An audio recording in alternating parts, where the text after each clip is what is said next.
All right, so this is some homework about data, and we're going to do some parking lot data. So the students in Miss May's class counted the cars in the school parking lot at the beginning of every school day for a month, and here is their data about how many cars they saw each day. So we can do a table, a line plot, or tallies, and I think I'm going to do all of those just to get the data really nice. So just glancing at this, it looks like the minimum is going to be 17, I think, and the maximum must be 25. So I'm going to start my table looking like this, and this I can fill in with tally marks and then write the numbers later. But think for a moment, what are these numbers here? What is this number? If you look back at the explanation, this is the number of cars. And normally I would write it there, but I don't have much space. And then what are we keeping track of? This would be the number of, a little bit more tricky to think about it, the number of days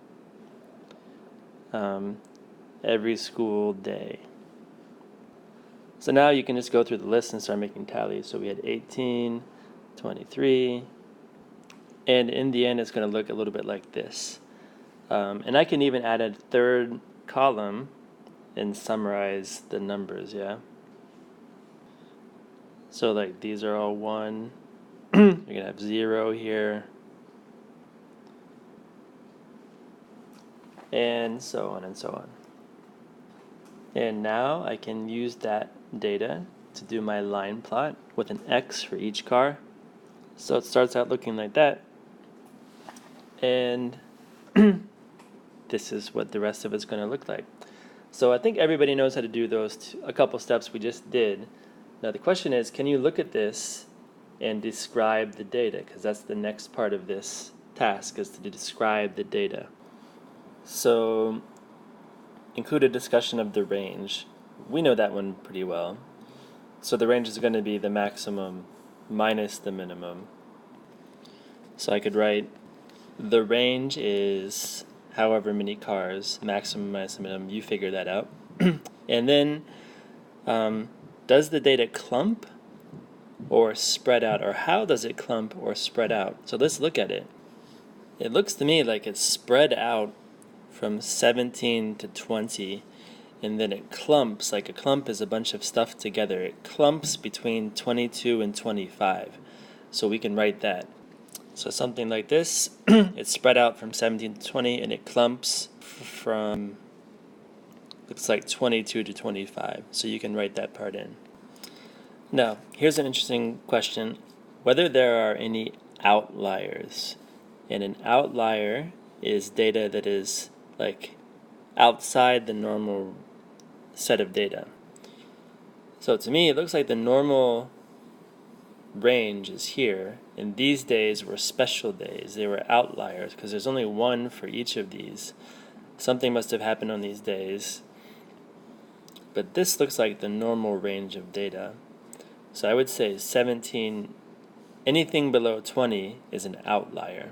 It's outside of the normal set of data.